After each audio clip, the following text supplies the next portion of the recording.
Kagulat World, posibleng maging number 28 seed si Alexandra Ayala sa Wimbledon 2026, ang kanyang kauna-unahang Grand Slam seeding sa buong professional career. Mga kababayan, isa na namang napakalaking milestone ang maaring maitala ni Alex sa kasaysayan ng Philippine tennis.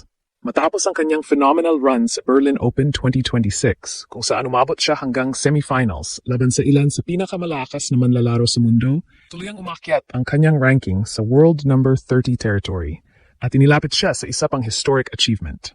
Ayon sa mga kasalukuyang projections, may malaking posibilidad na pumasok si Alex bilang number 28 seed sa Wimbledon Championships dahil sa mga pagbabago sa entry list at hindi paglahok ng ilang mas mataas na ranked players. Kapag ito ay naging opisyal, ito ang magiging unang pagkakataon na isang Filipino player ang papasok sa isang Grand Slam event bilang seeded competitor. Napakalaki ng kahalagahan nito. Ang pagiging seeded player ay hindi lamang simbolo ng ranking success. Isa itong pagkilala na kabilang ka na sa elite group ng women's tennis. Ibig sabihin, nakuha mo ang respeto ng buong tour at pinatunayan mong makipagsabayan sa pinakamahusay sa mundo. Mas special pa ang lahat dahil Wimbledon mismo ang venue ng makasaysayang achievement na ito. Kilala ang Wimbledon bilang pinaka-prestihiyoso at pinakapangarap na torneo sa tennis. At ngayon, sa mismong damuhang minahal ni Alex mula pa noong kanyang junior years, maaari niyang maranasan ang kanyang unang Grand Slam bilang isang seeded player. Mula sa pagiging junior champion hanggang sa pagiging isa sa top 30 players sa mundo, patuloy na pinapatunayan ni Alex na walang imposibleng pangarap para sa isang Pilipino. Padayon lang, Lex. Mas marami pang kasaysayan ang naghihintay.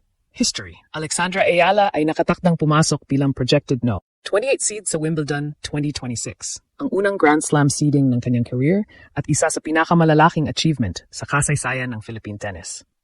Mga kababayan, kung may isang pangyayari na tunay na nagpapatunay kung gaano kalayo na ang narating ni Alex, ito na marahil ang isa sa pinakamalaki. Ilang taon lamang ang nakalipas, pinapanood natin siyang mangarap na makapasok sa mga pangunahing torneo ng WTA Tour. Ngayon, pinag-uusapan ng international tennis media ang kanyang pagiging seeded player sa Wimbledon. Isang bagay na dating tila napakalayong maabot. Ang lahat ng ito ay bunga ng kanyang kahangahangang performances nitong 2026 grass court season. Mula sa kanyang title run sa Birmingham hanggang sa kanyang napakalaking kampanya sa Berlin Open, sunod-sunod niyang pinatunayan na hindi siya basta rising prospect lamang. Isa na siyang tunay na banta sa kahit sinong top player sa tour. Lalo itong tumingkad nang talunin niya ang ilan sa pinakamalaking pangalan sa women's tennis habang nagmamarch sa patungo sa semifinals ng Berlin Open. Bawat panalo ay nagdagdag hindi lamang ng ranking points kundi ng respeto mula sa tennis world. Unti-unting nagbago ang pagtingin ng mga analysts at fans. Ang dating dark horse ay isa ng player na kailangang paghandaan ng mga elite competitors.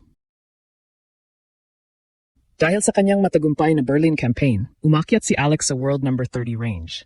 Isang ranking na naglagay sa kanya sa pintuan ng Wimbledon seeding positions.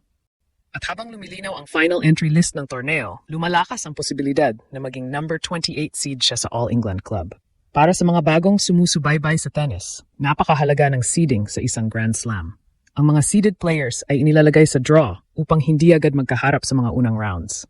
Nangangahulugan ito na mas may pagkakataong makapagbuo ng momentum at makalalim pa sa torneo bago makaharap ang pinakamalaking pangalan sa competition. Ngunit higit pa sa tactical advantage ang ibig sabihin nito.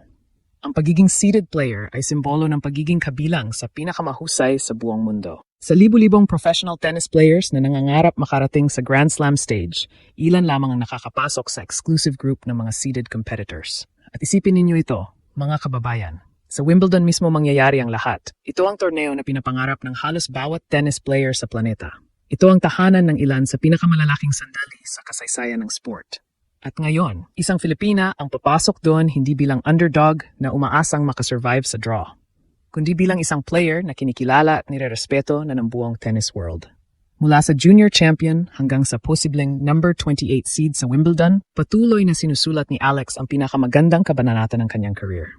At kung pagbabatayan ang kanyang kasalukuyang forma, simula pa lamang ito ng mas marami pang historic moments na darating para sa Philippine tennis. Mga kababayan, habang papalapit ang Wimbledon 2026, isang napakagandang tanong ang umiikot ngayon sa tennis world.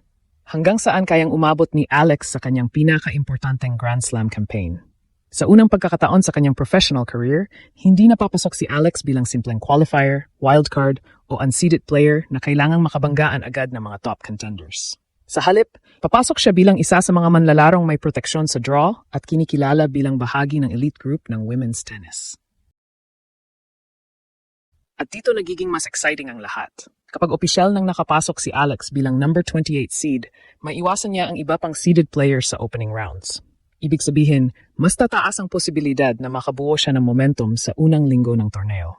Sa Grand Slam tennis, napakahalaga ng momentum. Kapag nakapag-ipon ka ng kumpiyansa sa mga unang rounds, mas lumalaki ang tsansang makagawa ng malalim na tournament run. Ngunit hindi lamang draw protection ang dahilan kung bakit maraming fans at analysts ang optimistic tungkol kay Alex. Ang mas mahalagang dahilan ay ang kanyang kasalukuyang antas ng laro. Sa buong grass court season ngayong taon, ipinakita ni Alex na ang damuhan ay isa sa kanyang pinakamalalakas na surface. Mabilis siyang gumalaw, mahusay ang kanyang court coverage, at lalo pang gumanda ang kanyang serve at return game. Ang kanyang aggressive baseline style ay nagiging mas epektibo sa grass dahil mas mabilis ang bola at mas maikli ang rallies. Nakita rin natin kung paano siya naging komportable laban sa mga top 10 at top 20 players nitong mga nakaraang buwan. Hindi na siya natitinag kapag kaharap ang mga malalaking pangalan. Sa katunayan, maraming pagkakataon na siya pa mismo ang nagdidikta ng tempo ng laban. Yan ang malaking pagkakaiba ng kasalukuyang Alex kumpara sa Alex na unang sumabak sa WTA Tour. Noong mga nakaraang taon, ang layunin ay makapasok lamang sa main draw at makakuha ng karanasan. Ngayon, ang usapan ay kung gaano kalalim ang maaari niyang marating sa isang Grand Slam. At may dahilan kung bakit marami ang naniniwala na kaya niyang gumawa ng sorpresa sa Wimbledon. Una, mataas ang kanyang confidence level.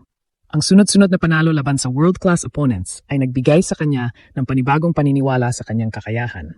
Pangalawa, nasa pinakamataas na ranking siya ng kanyang career. Kapag mataas ang ranking, hindi lamang puntos ang nadaragdag. Lumalakas din ang paniniwala ng isang atleta na kabilang siya sa pinakamahusay. Pangatlo, marami nang nakaranas ng pressure si Alex sa malalaking torneo. Ang karanasang iyon ay napakahalaga kapag dumating na ang mga crucial moments sa Grand Slam stage. Ngunit higit sa lahat, dala niya na ngayon ang buong momentum ng isang breakout season. Ang dating pangarap na makapasok sa top 100 ay matagal nang nalampasan. Ang dating target na makapasok sa top 50 ay nalampasan na rin. Ngayon, pinag-uusapan na natin ang isang Filipina na kabilang sa top 30 players sa mundo at posibleng seeded sa pinaka-prestihiyosong tennis tournament sa planeta. Anuman ang mangyari sa Wimbledon, isa ng malaking tagumpay ang kanyang naabot. Ngunit kung pagbabatayan ang kanyang kasalukuyang porma, work ethic at kumpiyansa, hindi malayong makita natin ang isa na namang makasaysayang kabanata sa career ni Alex. At habang naghahanda siyang lumakad sa mga damuhan ng All England Club bilang isang seeded player, isang buong bansa ang nakatingin at umaasang mas marami pang record ang kanyang mababasag. Dahil sa bawat panalo ni Alex, hindi lamang ranking ang tumataas. Kasama ring umaangat ang pangalan ng Pilipinas sa pandaigdigang entablado ng tennis. At ang Wimbledon 2026 ang maging simula ng pinakamalaking Grand Slam run ng kanyang career.